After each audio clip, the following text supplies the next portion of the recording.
Olá pessoal, tudo bem? No vídeo passado nós vimos como Absalão assassinou Aminon.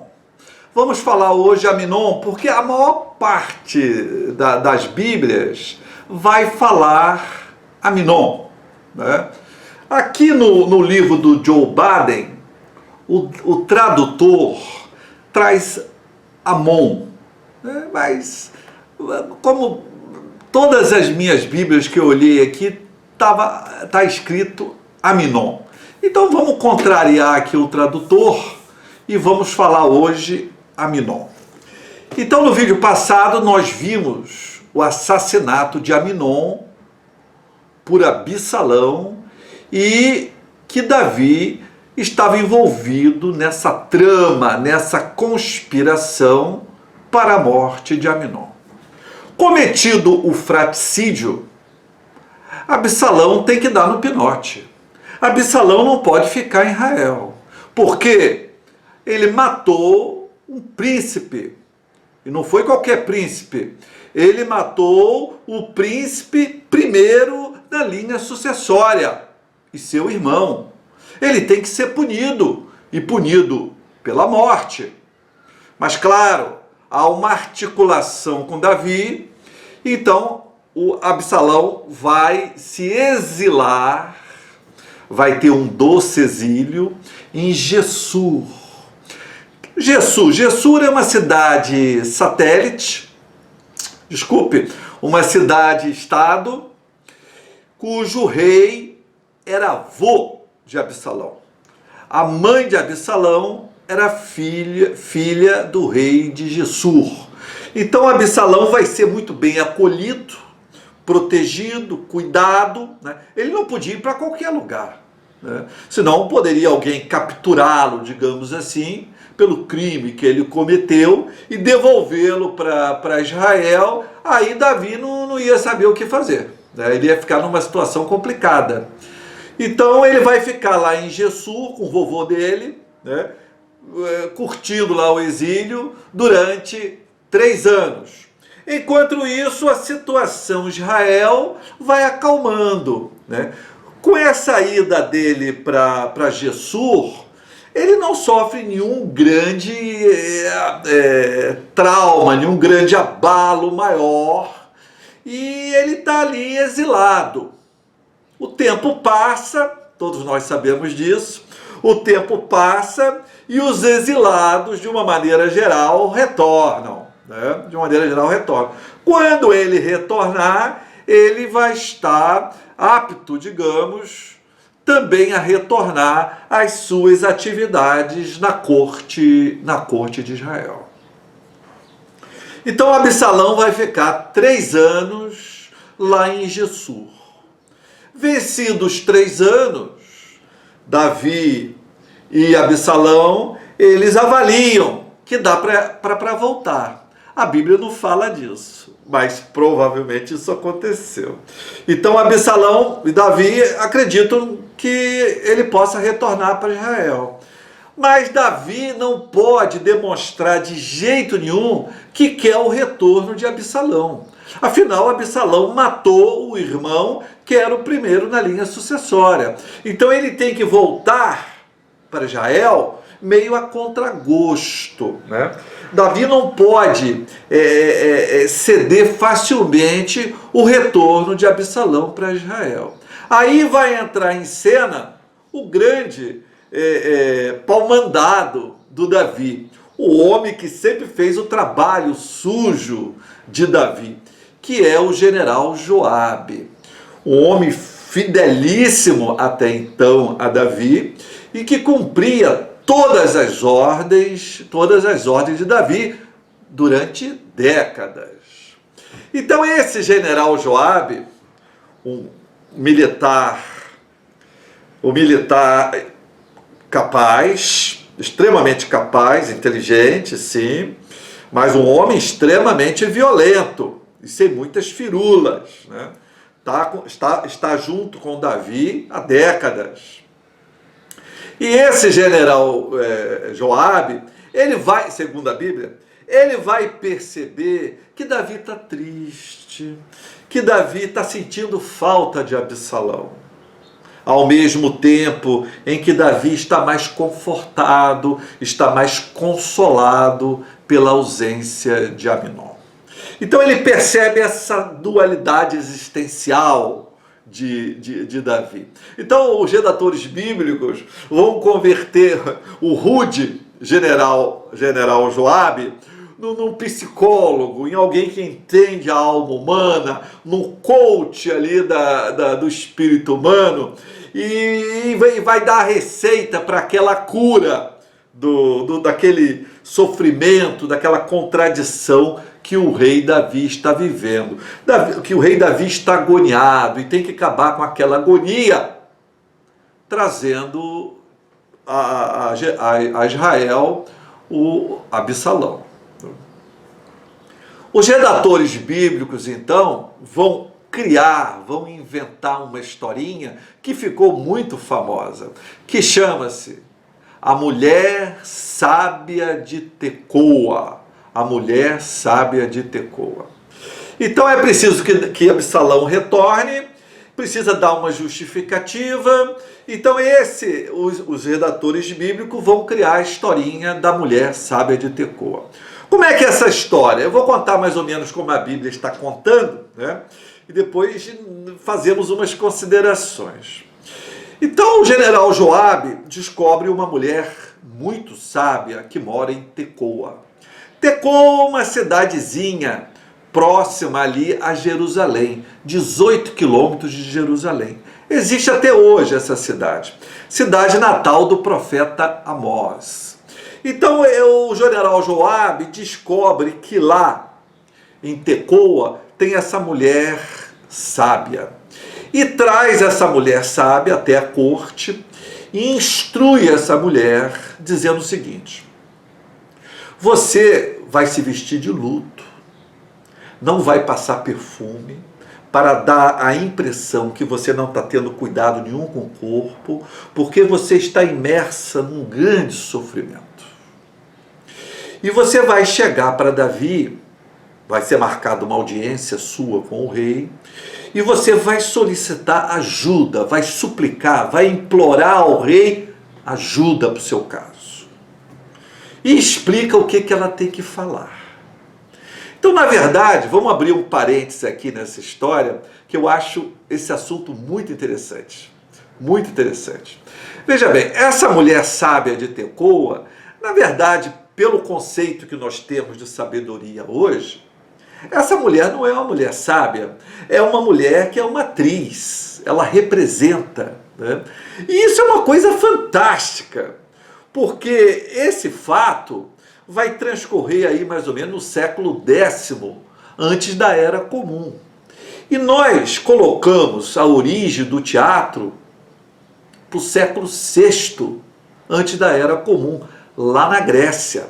Eu tenho um vídeo aqui no canal, que deve ter uns 5 anos esse vídeo, que eu falo o nascimento do teatro, rito e pantomima. Eu mostro que o teatro, né, nasce da religião, nasce lá na Grécia, com Téspes, né, os cultos dionisíacos. Né. Então o teatro vai nascer da religião. Né. E essa relação do teatro com a religião nunca desapareceu. Você vê o Papa lá fazendo a sua missa dominical, né?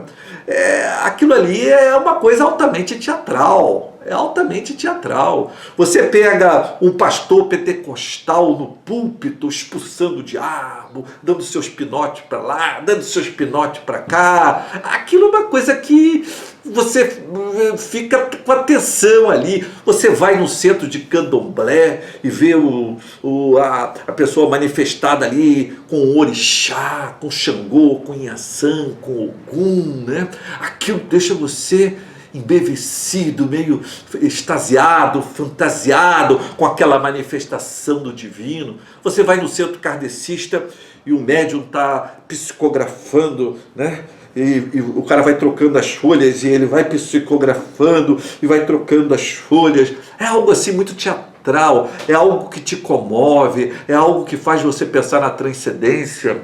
É algo que faz você acreditar que existe algo por trás da matéria, que há alguma coisa mais sofisticada, né? Há alma, há espíritos, há outro mundo. Você é jogado numa realidade fantástica.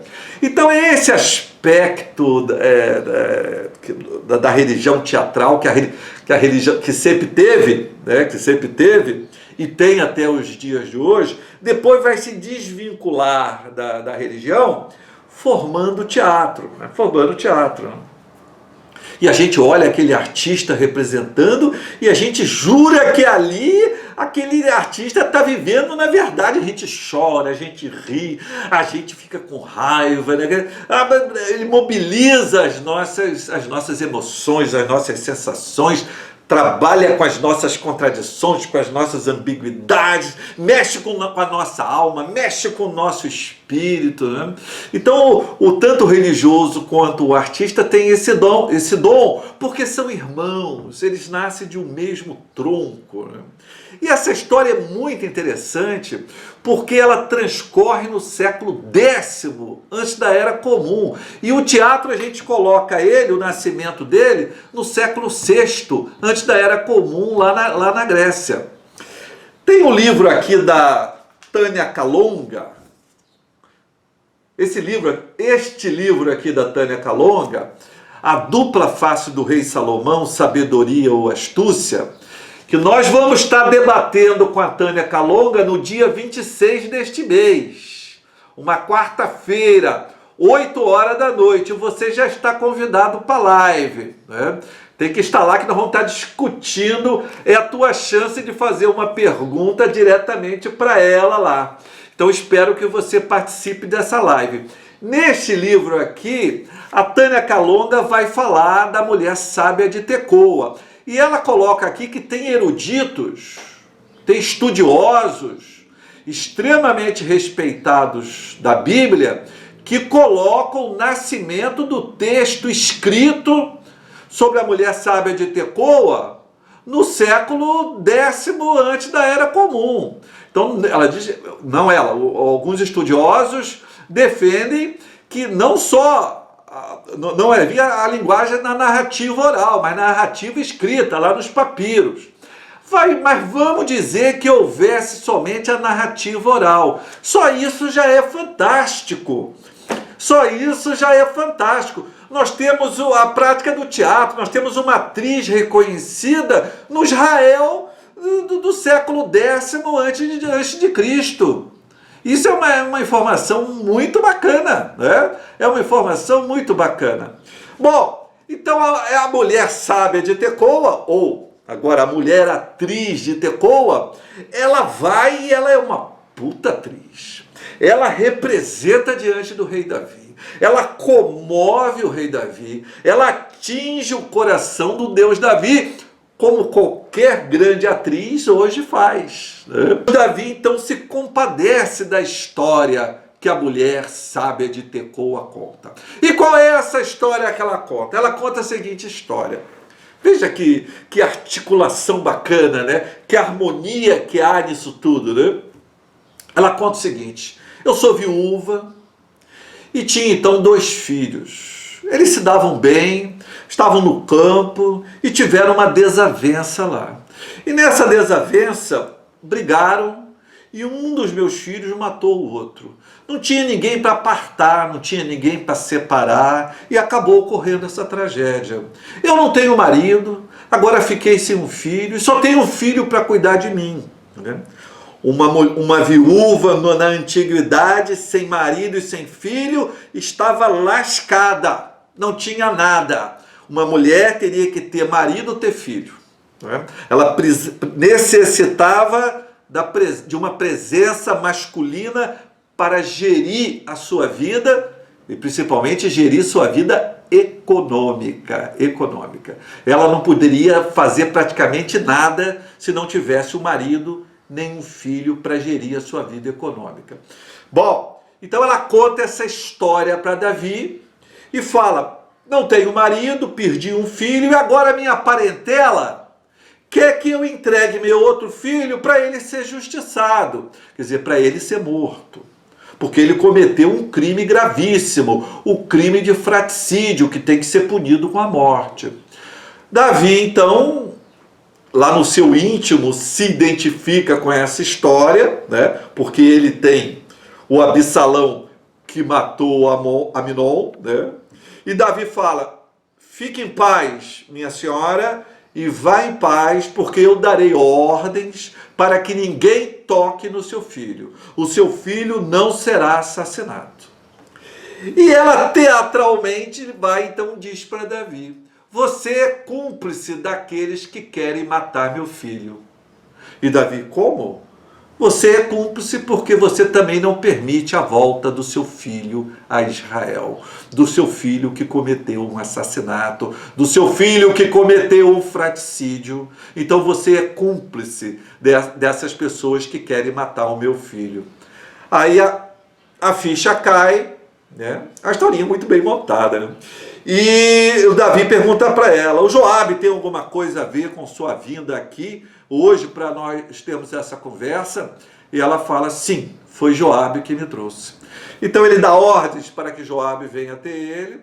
Fala: Joabe, entendi a mensagem, caiu a ficha, você está certo. Ele não fala mais ou menos assim, nós estamos atualizando aqui a linguagem, estamos traduzindo aqui a Bíblia para o século XXI, tá certo, pessoal? Joabe, vá lá e traga Absalão para que ele retorne. Então Joabe vai até Gessur e traz Absalão. Mas antes Davi fala para Joabe: não quero ver Absalão. Ele vai ficar recolhido em prisão domiciliar mais 2 anos. Não é muito tempo, né? Ele matou o irmão, o herdeiro legítimo do trono de Israel. Ficou 3 anos no doce exílio, gozando de tudo do bom e do melhor na casa do vovô.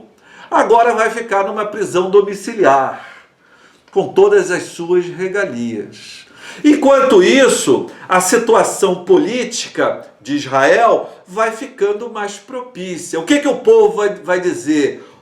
Davi, ele não deu muita moleza não. Davi exilou o próprio filho 3 anos e agora ele chegou e Davi não recebeu ele com beijo, não recebeu com abraço, não recebeu no palácio. Davi nem quis ver. Absalão está em prisão domiciliar. Davi, ele realmente é um homem muito preocupado com a justiça. Né? Davi é um homem muito preocupado com a justiça. E desta maneira será feito. Absalão vai buscar... Joabe vai buscar Absalão. Absalão vai para a prisão domiciliar, onde ficará 2 anos. Davi não sabe, mas vencidos 2 anos de prisão domiciliar, Absalão vai botar para quebrar. E o pau vai comer na cabeça de Davi. Mas isso nós só vamos ver no próximo vídeo. Tchau, pessoal. Até lá.